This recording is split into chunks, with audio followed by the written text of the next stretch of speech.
You are listening to Pharmacy IT and Me, your informatics pharmacist podcast.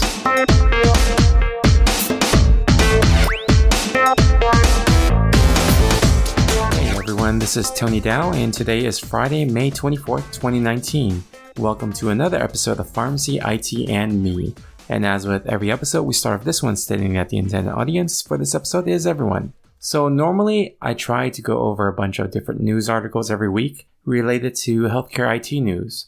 But this week, I'm just going to focus on one because it's something that I totally did not see coming. I don't think a lot of other people saw this one coming either. So today, we're actually going to be talking about Comcast and how they are trying to get into the healthcare IT field. Alright, so let's go into a little background. Comcast is an American telecommunications conglomerate. Keep that in mind. They are a telecommunications company headquartered in Pennsylvania, and they are the second largest broadcasting cable TV company in the world, and they are the largest home internet service provider in the US and the third largest telephone service in the US. They are a telecommunications conglomerate. Did I tell you they are a telecommunications conglomerate? Yeah, they are a telecom conglomerate. So now that you got the idea that they are a telecom company, meaning that telecommunications like telephones and internet and things like that, I can get into the surprising news item.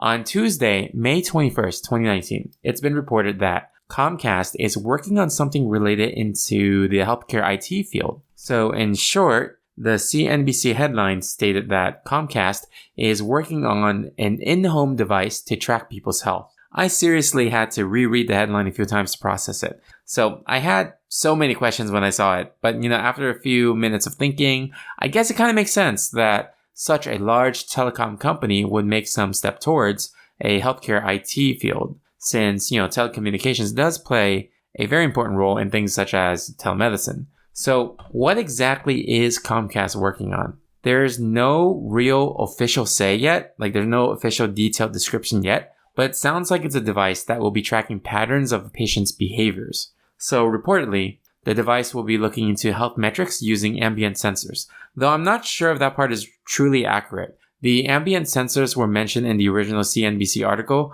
though there have been some other reports from other news sources that state that part might not be accurately described in the original report. So some of the metrics that the device is reportedly tracking would be related to the number of times a patient goes to the bathroom or the amount of time that they are in their bed. And somehow the sensors would also be tracking potential fall risks that are detrimental to seniors. So potentially this would be helpful in sending emergency calls or warnings if there are falls that are detected. So one thing to keep in mind, however, is that this is not going to be a smart home assistant. This is not a device that will be comparable to Alexa or Google Assistant or even Siri. There will be no personality or companionship via the device's functionalities because it will mainly focus on monitoring the patient's activities. So I think there are going to be a lot of ethical concerns around this, such as, what kind of permissions will be allowed for the sensor to be monitoring the patient? Will this be primarily a home product or, will it be used in nursing homes?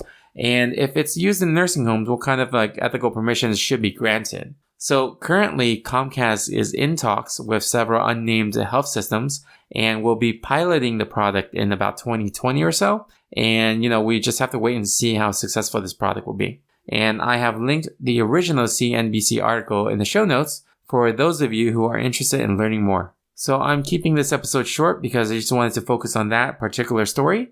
And before we go, if you'd like to hear more news on healthcare IT, you can check out great curated articles at healthcareitnews.com. And that's where I go for daily healthcare IT news to keep myself updated on what's going on in that world. And if you like this episode, you guys can subscribe and rate us on iTunes, Stitcher, Google Play, or any of your other favorite podcasting services. You can also follow us on social media on Twitter or Facebook at Pharmacy IT Me, or you can also follow us on our Instagram at Pharmacy Informatics.